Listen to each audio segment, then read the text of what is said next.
Покарання за виконання ранкового намазу. Політв'язню зі справи 25 кримських татар, звинувачених в тероризмі, Осману Арифмеметову, керівництво СІЗО виписало 44 догани. Про це повідомив адвокат Олексій Ладін після засідання, яке так і не відбулося в Южному окружному військовому суді. Про стягнення Арифмеметов дізнався лише напередодні, а догани адміністрації СІЗО виписувалися в Сімферополі та Ростові-на-Дону. Кілька доган за те, що не захотів оголюватись під час перевірки, а його пробудження до намазу назвали порушенням режиму ізолятора. Оголять определенные части тела при досмотре, а также соблюдать режим содержания, то есть когда он ночью встает для того, чтобы прочитать намаз, видеокамера фиксирует нарушение режима содержания, так как в ночное время он не должен, так скажем, бодрствовать, да? В связи с этим ему объявляют выговор. Что принципиально, он об этих взысканиях даже не знает. В настоящее время взыскания все, кроме 6, погашены. Мной направлен адвокатский запрос с требованием ознакомиться с этими дисциплинарными производствами, которые, безусловно, будут обжалованы. Сьогодні разом зі справою Арифмеметова мали розглянути справи Енвіра Аметова, Ескендера Сулейманова, Рустема Шейхалієва та Яшара Муєддінова. Всі вони були затримані в березні 2019 року під час масових облав разом з іншими 20 кримськими татарами. Розгляд справи перенесли на 7 червня через хворобу одного з суддів, а родичів, які подолали 700 кілометрів, не допускали до зали суду. Аргументировали это абсолютно непонятно чем. Человек, который сидел на контрольно-пропускном пункте и осуществлял регистрацию тех лиц, которые прибыли в здание Южного окружного военного суда, нам не представлялся, никаких опознавательных значков, удостоверений не представлял и на нем не имелось. Он был без соответствующей формы, в обычной рубашке, в обычной гражданской куртке. Кто это был, нам неизвестно. Родственников не пропускали, ссылаясь на какое-то неведомое распоряжение непонятно кого. Російські окупанти обстріляли українські позиції біля 3 населених пунктів. Кілька разів били з мінометів 82-го калібру поблизу Новгородського на Донеччині. А також відкривали вогонь з гранатометів різних систем, великокаліберних кулеметів та стрілецької зброї біля Катеринівки та Пісків, що на околиці окупованого Донецька.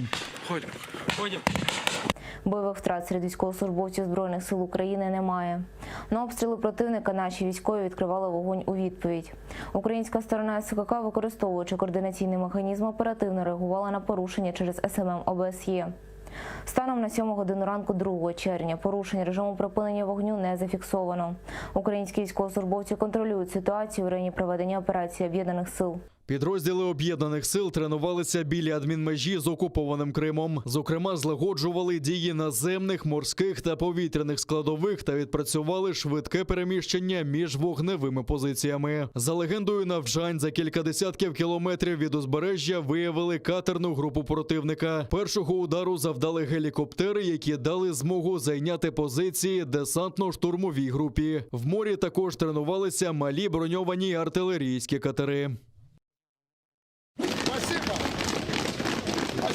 Закрили Європу, полетять до Криму. Росія та Білорусь обговорюють авіасполучення з окупованим півостровом. Про це заявив самопроголошений президент Олександр Лукашенко на нараді з питань співробітництва з Москвою. Він наголосив, що профільні міністри його незаконного уряду вже отримали наказ розробити авіарейси і похвалився, що Білорусь має власний санаторій в Місхорі. От тільки дістатися туди через санкції України та Євросоюзу не може. Тому звернувся по допомогу до Путіна. Это я задал Путину этот вопрос. Украина закрыла для нас небо, так? У нас есть и свой санаторий в Крыму, куда люди всегда ездили, летали и так далее. Сейчас закрыли небо. И я Путину сказал, я прошу тебя, ты подумай, как нам попасть в Крым. Сегодня я хотел бы задать вопрос Зеленскому. Ну, а при желании полететь в Крым, мне как сегодня? Только через Россию. Поэтому мне придется президента Путина попросить, чтобы он как-то меня отвез в Крым. Может, мы на той шхуне, что мы переговоры вели, с ним сядем и пройдем в Крым. В Міністерстві закордонних справ України слова Лукашенка вважають провокацією та спробою легітимізувати окупацію Криму. А в разі, якщо диктатор налагодить авіасполучення з українським півостровом, санкції буде посилено, наголошує заступниця очільника МЗС Еміне Джепар. Ми діятимемо миттєво проти будь-яких спроб легітимізувати окупацію Криму Росією, проти будь-яких намагань нав'язати контакти з так званими ЛНР чи ДНР. І якщо хоч один літак білоруської авіакомпанії опиниться на території окупованого Криму, санкції будуть неминучі, з усіма негативними наслідками. Поселення колонізаторів на місці легендарного аеродрому. Літне поле Заводське, що на південному заході Сімферополя, окупанти планують забудувати багатоквартирними будинками. Саме тут починав славетний льотчик АС Аметхан Султан. Звідси українські пілоти вилітали з миротворчими місіями до Африки, а вертольоти та літаки компанії «Універсал Авіа» працювали всюди від Криму до Антарктиди. Невдовзі тут може з'явитися мікрорайони, чергові площі для переселених росіян. Але не всі місцеві це вітають. Вы что тогда наши гаражи снесете, да? Так получается? А земля-то у меня приватизирована там. Как вы думаете? Я отрицательно. Меня устраивает то, что даже аэропорт, пусть там и самолеты, вертолеты летают, мне не мешают. Просто приятно. Где потом люди будут заниматься тем же парашютным спортом? В аэропорт центральный далеко ездить. Не совсем удобно. Если это не будет вредить, если у нас достаточно в нашем Крыму будет воды и канализации, это у нас большой вопрос. Є й такі, хто сподіваються на стрімкий розвиток навколишньої інфраструктури. Пусть строят. У меня здесь недалеко дом, но все равно. Лишь бы дороги были хорошие. Это транспорт. Ну, работникам, конечно, плохо. Ну, что сделаешь? Если надо, значит надо. Те, що окупантам литовище не потрібне, стало ясно давно. До окупації тут тренувалися українські пілоти, але за останні 6 років компанію «Універсал Авіа» майже не фінансували. Гроші дали тільки, щоб замалювати триколорами українські прапори. А працівники аеродрому навіть марно жалілися російському диктатору Владіміру Путіну. Стабільність у прирості нових випадків COVID-19. Минулої доби в Україні виявлено 2205 нових хворих. Серед них 104 дітей та 85 осіб медичного персоналу. Лідер за кількістю позитивних тестів знову столиця України. Тут зафіксовано 473 випадки. Серед областей відзначились Київська, Харківська, Запорізька із показниками від 124 до 179 нових хворих. Найліпший стан на Луганщині, Полтавщині, Кіровоградщині, де цифри нових випадків не перевищили позначку 35. При досить невисокій кількості нових хворих кількість тих, хто потребував госпіталізації, порівняно із днем раніше, зросла майже удвічі – до 1262 осіб. Не змогли подолати ускладнені хвороби 158 українців.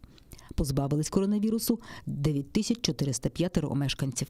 В окупованому Криму 99 нових підтверджених випадків коронавірусу. На лікарняні ліжка хвороба вклала ще 41 кримчанина. Смертність від ковіду на півострові, на жаль, зросла удвічі. Минулої доби не стало 6 кримчан, які не змогли подолати хворобу. 117 мешканців окупованого півострова одужали. Єврокомісія представила нові правила для подорожей в майбутній літній сезон, який знову пройде в умовах пандемії. Згідно з планом, повністю вакциновані громадяни ЄС будуть звільнятися від тестування або карантину при поїздці з однієї країни Європейської Унії до іншої. Це вже практикується в багатьох державах-членах ЄС. І це не повинно залежати від того, звідки або куди ви їдете. Раніше в травні країни-члени домовилися запровадити так звані ковідні сертифікати. За допомогою QR-коду можна буде зрозуміти, чи щеплена людина, яким був результат її нещодавнього тесту, або коли вона одужала від коронавірусу. Ці сертифікати мають набути чинності з 1 липня. Як очікується, ті, хто зробив другу дозу щеплення не більше, ніж за 14 днів до поїздки, можуть подорожувати вільно. Для інших діятимуть правила згідно з кольором зони, з якої вони їдуть. Коли ви виїжджаєте з зеленої зони, ніяких обмежень бути не повинно. Якщо це помаранчева зона, вас можуть тільки попросити пройти тест. А якщо ви приїдете з червоної зони, вас можуть помістити на карантин, поки ви не отримаєте негативний результат тесту. Карантин не повинен застосовуватися, якщо у вас є сертифікат. Єврокомісія також зумовила термін дії тестів. Ми пропонуємо, щоб тести ПЛР вважалися дійсними протягом 3 діб, а швидкі тести на антитіла, якщо їх приймають держави-члени ЄС, протягом 48 годин. Що стосується неповнолітніх, то Єврокомісія пропонує не поміщати їх на карантин в разі, якщо у їх батьків є зелений ковідний сертифікат. Крім того, повністю звільнити від тестування пропонують дітей віком до 6 років.